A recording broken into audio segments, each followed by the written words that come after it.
وطن ستا په نوم زه افتخار کړمه ښکلی به دې جوړ کړمه دښمن به خوار زار کړمه ښکلی به دې جوړ کړمه دښمن به خوار زار کړمه زار دې شم وطنه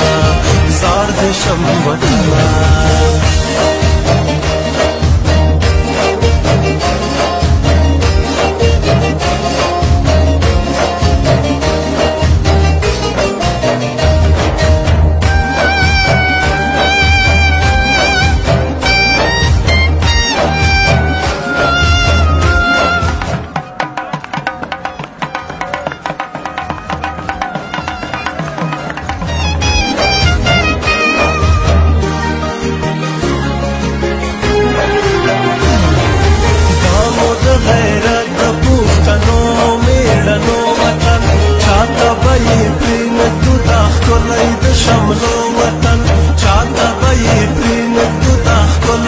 شملو وطن نور کبھی چاہتا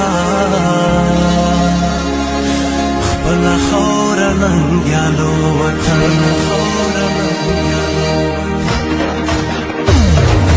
څوک چې کړي زیاتی هغه به زه داسې پدار کړمه څوک چې کړي زیاتی هغه به زه داسې پدار کړمه ښکلی به دې جوړ کړمه دښمن به خوار زار کړمه زار دې شم وطنه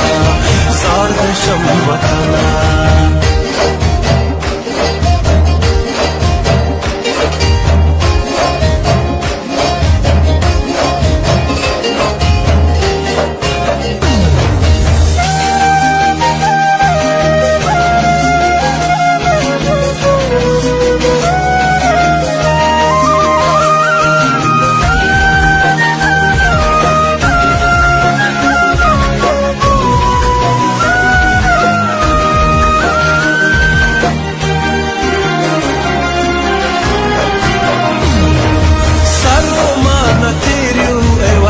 ستا عزت باندې تل به دې مونږ ساتو په مېړانه او غیرت باندې تل به دې مونږ ساتو په مېړانه او غیرت باندې مونږ کوو وطنه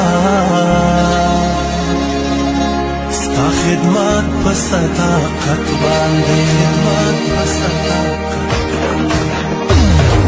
ورک به دښمنان کړمه هر ځای به دې سینګار کړمه ورک به دښمنان کړمه هر ځای به دې سینګار کړمه ښکلی به دې جوړ کړمه دښمن به خوار زار کړمه زار دې شم وطنه زار دې شم وطنه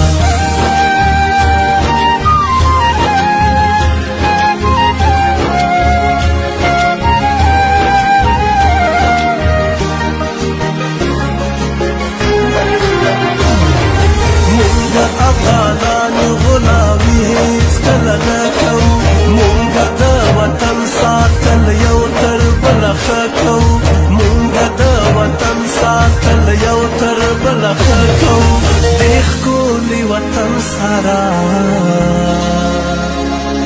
مینه د خپل زړه کوو مینه د خپل زړه وایم روم دیوال وفا بدا وطن گلزار کړمه وایم روم دیوال وفا بدا وطن گلزار کړمه ښکلی به دې جوړ کړمه دښمن به خوار زار کړمه زار دې شم وطنه زار دې شم وطنه زه د نن ورځ باندې ډېر ویاړم او ډېر زیات خوشحاله یم خدای دې وکړي چې افغانستان ته سوله راشي ما ته د شاهي حکومت د جسم را په زړه په خدای دې یقین ده چې ما ته زړه راغله زه هم چې خدای افغانستان ته سوله راولي او همیش خوشحالي داسې غونډېږي او موږ یې ملاتړ یو انشاءالله همیش به یې ملاتړو او دا ځوانان دې تل ژوندي او خوشحاله دي سرلوړي دي نو دا د خلکو مینه ده چې د امنیتي سرتېرو سره یې ښیي موږ غواړو چې د امنیتي بنسټونه نور هم قوي سي او دا د دې ښکارندوی کوي چې خلک له امنیتي ځواکونو پراخ ملاتړ کوي امنیتي ځواکونه دي چې زمونږ سرحدونه یې ساتلي دي امنیتي ځواکونه دي چې زمونږ د خلکو ساتنه کوي او د خاورې څخه دفاع کوي نو موږ په امنیتي ځواکونو باندې ویاړ کوو افتخار کوو